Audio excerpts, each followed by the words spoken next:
भक्तों, भले ही पूजा पाठ और व्रत न कर पाए, लेकिन 28 अगस्त रक्षाबंधन के दिन चंद्र ग्रहण और उसके सूतक काल को लेकर बताई जाने वाली धार्मिक मान्यताओं और सावधानियों को जरूर समझिए, क्योंकि इस विशेष अवसर पर कई लोग परंपराओं का पालन करते हैं। नमस्कार भक्तों, स्वागत है आपका अम्बे मां कृपा चैनल की एक और नई वीडियो में।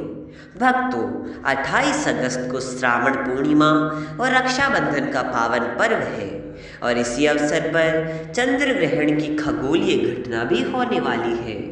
धार्मिक परंपराओं में ग्रहण के समय को आत्मचिंतन, संयम, मंत्र जप और ईश्वर स्मरण का समय माना गया है। इसलिए आज की इस वीडियो में हम जानेंगे ग्रहण और सूतक काल से जुड़ी 5 प्रमुख सावधानियों और रक्षाबंधन से संबंधित जरूरी बातें, ग्रहण के समय भोजन और पूजा को लेकर प्रचलित मान्यताएं तथा कुछ सरल सात्विक उपाय। सबसे पहले एक जरूरी बात समझ लें कि ग्रहण एक खगोलीय घटना है, जबकि सूतक काल उससे जुड़ी धार्मिक परंपरा है।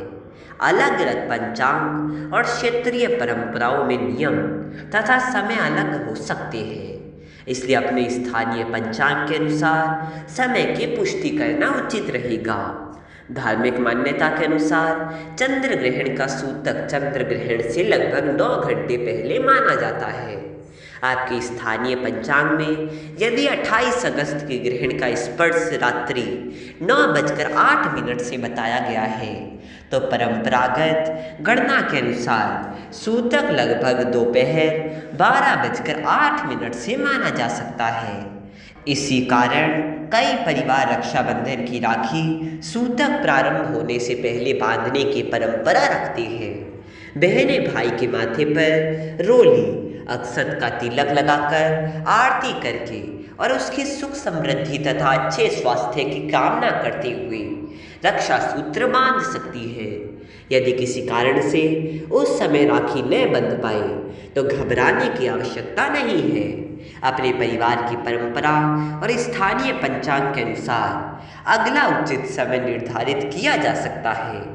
अब बात करते हैं उन 5 सावधानियों की जिन्हें ग्रहण के समय धार्मिक दृष्टि से महत्वपूर्ण माना जाता है। पहली सावधानी है कि ग्रहण के दौरान अनावश्यक रूप से बाहर घूमने के बजाय शांत वातावरण में रहकर ईश्वर का स्मरण करें। दूसरी सावधानी तुलसी और पूजा सामग्री से जुड़ी है। कई सनातन परंपराओं में सूतक काल के बाद तुलसी दल न तोड़ने और तुलसी पौधे को अनावश्यक रूप से स्पर्श न करने की मान्यता है। इसलिए यदि पूजा या भोजन के लिए तुलसी पत्र की आवश्यकता हो तो परंपरा मानने वाले लोग पहले से साफ सुथरे तुलसी पत्र रख सकते हैं। तीसरी सावधानी धन और महत्वपूर्ण निर्णयों से जुड़ी है। धार्मिक मान्यता के अनुसार ग्रहण के समय नया शुभ कार्य या बड़े मांगलिक निर्णय टालने की परंपरा रही है।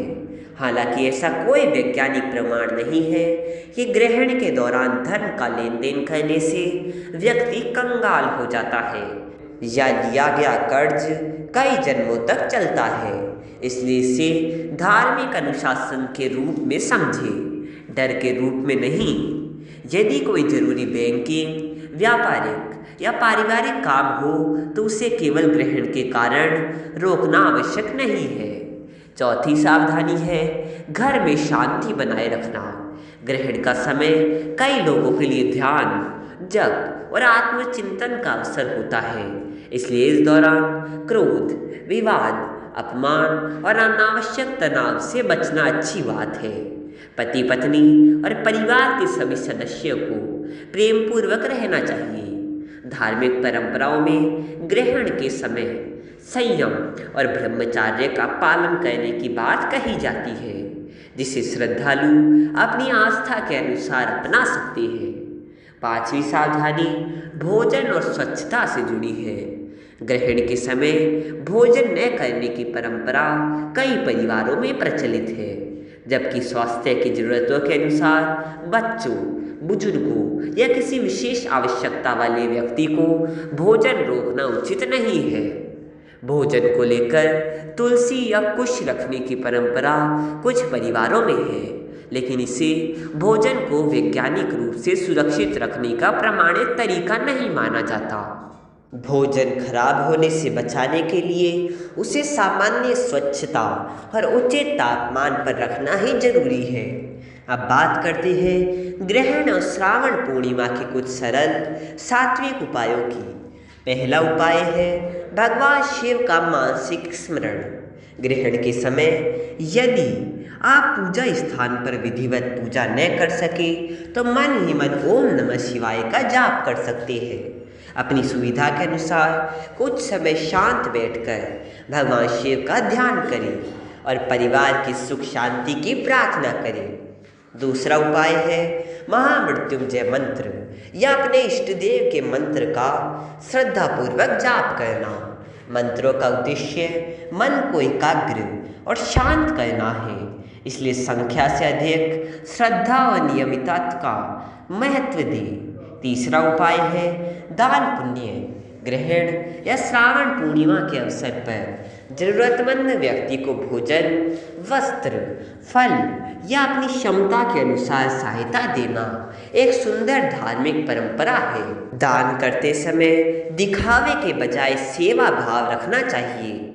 कुछ लोग ग्रहण के समय पीतल की कटोरी में जल और सिक्का रखकर चंद्रमा की रोशनी में रखने जैसी मान्यताएं भी बताते हैं।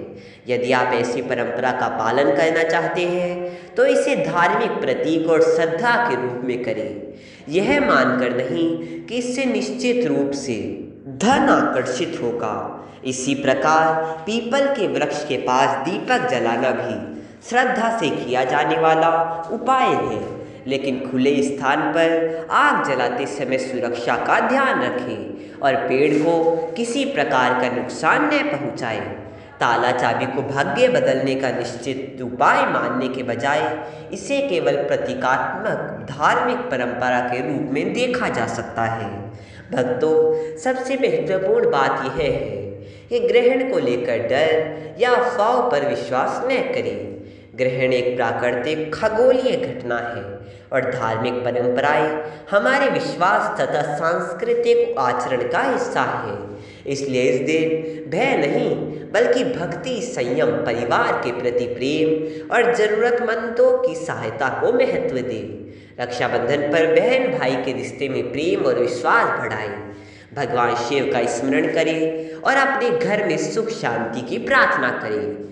यदि आपके क्षेत्र के पंचांग में ग्रहण का समय अलग दिया है तो उसी स्थानीय पंचांग को प्राथमिकता दें। वीडियो पसंद आए तो इसे अपने परिवार और भक्तजनों के साथ जरूर साझा करें और कमेंट में श्रद्धा से लिखें हर हर महादेव और जय श्री शिव शंकर। भगवान भोलेनाथ आप सभी के जीवन में सुख शांति, सद्बुद्धि और समृद्धि प्रदान करें। हर हर महादेव।